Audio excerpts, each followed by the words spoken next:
Friends, welcome back to my channel. Friends, ನೀವು ನೋಡ್ತಾ ಇದ್ದೀರಾ Kavita's Kannada recipe channel. Friends, ಇವತ್ತಿನ ವಿಡಿಯೋದಲ್ಲಿ ಒಂದು ಈಸಿ ಆದಂತಹ ಚಟ್ನಿ ರೆಸಿಪಿನ ತೋರಿಸ್ತಾ ಇದ್ದೀನಿ.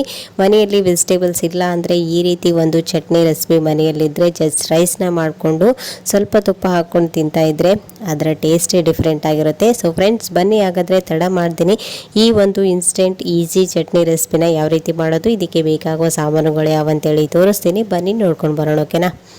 ಇವಾಗ ಇಲ್ಲಿ ನೋಡ್ತಾ ಇದ್ದೀರಾ, ಮೊದಲೇದಾಗಿ ನಾನು 2 ಎಳೆದಾಗಿರುವಂಥ ಹೀರೆಕಾಯಿನ ತೊಗೊಂಡಿದ್ದೀನಿ. ಹಾಗೆ 1 ಈರುಳ್ಳಿ, 1 ಟೊಮೆಟೊ ಹಾಗೂ ಖಾರಕ್ಕೆ ಎಷ್ಟು ಬೇಕಷ್ಟು ಹಸಿಮೆಣಸಿನ್ಕಾಯಿ, ಸ್ವಲ್ಪ ಬೆಳ್ಳುಳ್ಳಿ, ಹಾಗೆ ಹಸಿ ಅಲ್ಲ ಮತ್ತು ಸ್ವಲ್ಪ ಕೊತ್ತಂಬರಿ ಸೊಪ್ಪು ತೊಗೊಂಡಿದ್ದೀನಿ. ಇವೆಲ್ಲವನ್ನು ಇವಾಗ ಈ ರೀತಿ ದೊಡ್ಡದಾಗಿ ಕಟ್ ಮಾಡಿ ತೊಗೊಂಡಿದ್ದೀನಿ, ಓಕೆನಾ. ಇಲ್ಲಿ ನೋಡ್ತಾ ಇದ್ರೆ ಎಲ್ಲನೂ ಕ್ಲೀನ್ ಮಾಡಿಬಿಟ್ಟು ವಾಶ್ ಮಾಡಿ ಕಟ್ ಮಾಡ್ಕೊಂಡು ತೊಗೊಳ್ಳಿ. ಇವಾಗ ಒಂದು ಪ್ಯಾನನ್ನು ಬಿಸಿ ಮಾಡೋದಕ್ಕೆ ಇಟ್ಟಿದ್ದೀನಿ. ಈ ಪ್ಯಾನ್ ಬಿಸಿ ಆದ ನಂತರ ಇದಕ್ಕೆ 1 ಟೇಬಲ್ ಸ್ಪೂನ್ ಅಷ್ಟು ಎಣ್ಣೆನ ಹಾಕಿದ್ದೀನಿ. ಎಣ್ಣೆ ಕಾದ ನಂತರ ಇದಕ್ಕೆ ಮೊದಲಿಗೆ ಹಸಿಮೆಣಸಿನ್ಕಾಯಿನ ಹಾಕ್ಕೊಂಡು ಚೆನ್ನಾಗಿ ಫ್ರೈ ಮಾಡ್ಕೊಳ್ಳೋಣ.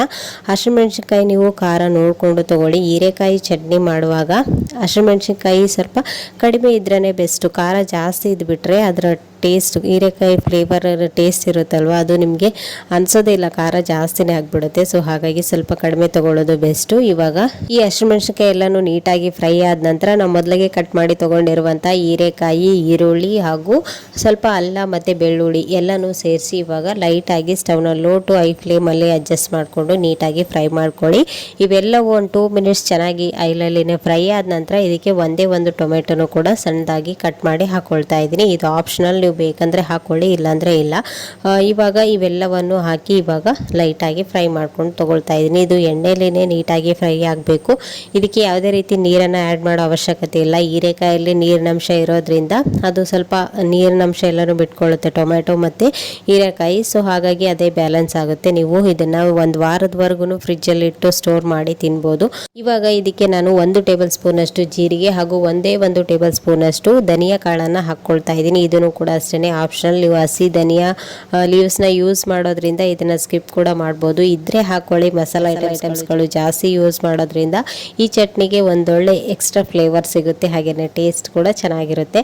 ಇವಾಗ ಇಲ್ಲಿ ನೋಡ್ತಾ ಇದ್ರೆ ಇವೆಲ್ಲವನ್ನು ಹಾಕ್ಕೊಂಡು ಇವಾಗ ಲಾಸ್ಟಲ್ಲಿ ಸ್ವಲ್ಪ ಹುಣಸೆ ಹಣ್ಣನ್ನು ಕೂಡ ಹಾಕ್ತಾ ಇದ್ದೀನಿ. ಹುಣಸೆ ಹಣ್ಣನ್ನು ಹಾಕೋದ್ರಿಂದ ಈ ಚಟ್ನಿ ಎಷ್ಟು ದಿನ ಇಟ್ಟರು ಹಾಳಾಗೋದಿಲ್ಲ. ನಾನು ಹೇಳಿದ್ನಲ್ವ ಮೊದಲಿಗೆ 1 ವಾರ ಬೇಕಾದರೂ ನೀವು ಈ ಒಂದು ಚಟ್ನಿನ ಸ್ಟೋರ್ ಮಾಡ್ಬೋದು ಅಂತೇಳಿ. ಇವಾಗ ಒಂದು ಲಿಡ್ನ ಕ್ಲೋಸ್ ಮಾಡಿಬಿಟ್ಟು 1-2 ಮಿನಿಟ್ಸ್ ಇದನ್ನು ಹಬೆಯಲ್ಲಿನೇ ಚೆನ್ನಾಗಿ ಬೇಯಿಸ್ಕೊಳ್ಬೇಕು. ಈ ರೀತಿ ಮಾಡೋದ್ರಿಂದ ಹೀರೆಕಾಯಿ, ಟೊಮೆಟೊ ಮತ್ತು ಈರುಳ್ಳಿ ಎಲ್ಲನೂ ಚೆನ್ನಾಗಿ ಸ್ಮೂತ್ ಆಗುತ್ತೆ. ನಮಗೆ ಗ್ರೈಂಡ್ ಮಾಡ್ಕೊಳ್ಳುವಾಗ ಬೇಗನೆ ಗ್ರೈಂಡ್ ಆಗಿಬಿಡುತ್ತೆ. ಅದರಲ್ಲಿರ್ತಕ್ಕಂಥ ನೀರಿನಂಶ ಎಲ್ಲ ಬಿಟ್ಕೊಂಡು, ಸೊ ನೀರನ್ನು ಆ್ಯಡ್ ಮಾಡೋ ಅವಶ್ಯಕತೆನೇ ಇರೋದಿಲ್ಲ ನಿಮಗೆ. ಇವಾಗ ಲಾಸ್ಟಲ್ಲಿ ಹಸಿ ಕೊತ್ತಂಬರಿ ಸೊಪ್ಪನ್ನು ಹಾಕಿ 1-2 ಮಿನಿಟ್ಸ್ ಲಿಡ್ನ ಕ್ಲೋಸ್ ಮಾಡಿ ಬಿಟ್ಬಿಟ್ಟಿದ್ದೀನಿ. ನೋಡ್ತಾ ಇದ್ರೆ ತಣ್ಣಗಾದ ನಂತರ ಈ ರೀತಿ ಕಂಪ್ಲೀಟಾಗಿ ಕಲರ್ ಚೇಂಜ್ ಆಗಬೇಕು. ಆವಾಗನೇ ಇದು ಪರ್ಫೆಕ್ಟಾಗಿ ಕುಕ್ ಆಗಿದೆ ಅಂತೇಳಿ ಅರ್ಥ. ಇವಾಗ ಇದನ್ನು ಒಂದು ಮಿಕ್ಸಿ ಜಾರ್ಗೆ ಸೇರಿಸ್ಕೊಂಡು ಅದರಲ್ಲಿ ರುಚಿಗೆ ತಕ್ಕಷ್ಟು ಉಪ್ಪನ್ನು ಹಾಕಿ ಈ ರೀತಿ ನುಣ್ಣಗೆ ಗ್ರೈಂಡ್ ಮಾಡ್ಕೊಂಡು ತೊಗೊಳ್ಳಿ. ಪೂರ್ತಿ ತರಿನೂ ಬೇಡ, ಪೂರ್ತಿ ಸಣ್ಣನೂ ಬೇಡ. ಚಟ್ನಿ ನೀವು ಯಾವ ರೀತಿ ರುಬ್ತೀರಲ್ವ ಸೇಮ್ ಅದಕ್ಕೆ ರುಬ್ಬಿದ್ರೆ ಸಾಕು. ಇವಾಗ ನೋಡ್ತಾ ಇದ್ದೀರಾ ಸೂಪರ್ ಟೇಸ್ಟಿಯಾದಂತಹ ಹೀರೆಕಾಯಿ ಚಟ್ನಿ ರೆಡಿಯಾಗಿದೆ. ಇವಾಗ ಇದಕ್ಕೆ ಸ್ವಲ್ಪ ಒಗ್ಗರಣೆನ ರೆಡಿ ಮಾಡ್ಕೊಳ್ಳೋಣ. ಇಲ್ಲಿ ನಾನು ಒಂದು ಪ್ಯಾನಲ್ಲಿ ಸ್ವಲ್ಪ ಎಣ್ಣೆನ ಹಾಕಿದ್ದೀನಿ. ಎಣ್ಣೆ ಬಿಸಿ ಆದ ನಂತರ ಇದಕ್ಕೆ ಸ್ವಲ್ಪ ಸಾಸಿವೆ, ಜೀರಿಗೆ, ಕರಿಬೇವು, ಕಡಲೆಬೇಳೆ ಎಲ್ಲನೂ ಹಾಕಿ ಚೆನ್ನಾಗಿ ಒಂದ್ಸರಿ ಮಿಕ್ಸ್ ಮಾಡಿಕೊಂಡು ಇದು ಚೆನ್ನಾಗಿ ಹೊಂಬಣ್ಣ ಬಂದ ನಂತರ ನಾವು ಮೊದಲಿಗೆ ರೆಡಿ ಮಾಡಿ ಇಟ್ಕೊಂಡಿದ್ವಲ್ವ ಈ ಚಟ್ನಿಗೆ ಹಾಕಿ ಮಿಕ್ಸ್ ಮಾಡಿದ್ರೆ ನಮ್ಮ